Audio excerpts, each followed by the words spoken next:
Kita buka dengan informasi pertama, Saudara. Sebanyak 15 pesantren di Provinsi Aceh yang termasuk ke dalam wilayah pedalaman Aceh mendapat bantuan sebesar 3 miliar rupiah dari kantor wilayah Kementerian Agama Provinsi Aceh.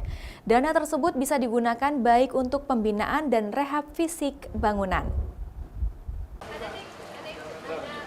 Penyerahan bantuan tersebut dilaksanakan secara simbolis pada Kamis oleh Kepala Kantor Wilayah Kementerian Agama Provinsi Aceh, Daud Pakeh, sekaligus dalam rangka memperingati Hari Santri. Setiap pesantren menerima dana bervariasi dari 45 juta rupiah hingga 250 juta rupiah. Bantuan tersebut diberikan untuk pembangunan fisik baru, rehabilitasi, atau untuk biaya operasional pesantren. Kemenak Aceh saat ini berfokus membina pondok pesantren dan madrasah yang ada di daerah pedalaman.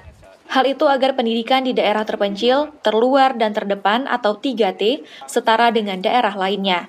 Kita menyerahkan secara simbolis dari 3,8 miliar lebih yang tersedia di anggaran di kantor wilayah Kementerian Agama yang semuanya kita distribusikan sesuai dengan kebutuhan, dan pondok pesantren yang kita berikan inilah yang memang sesuai dengan hasil verifikasi lapangan yang berhak menerima.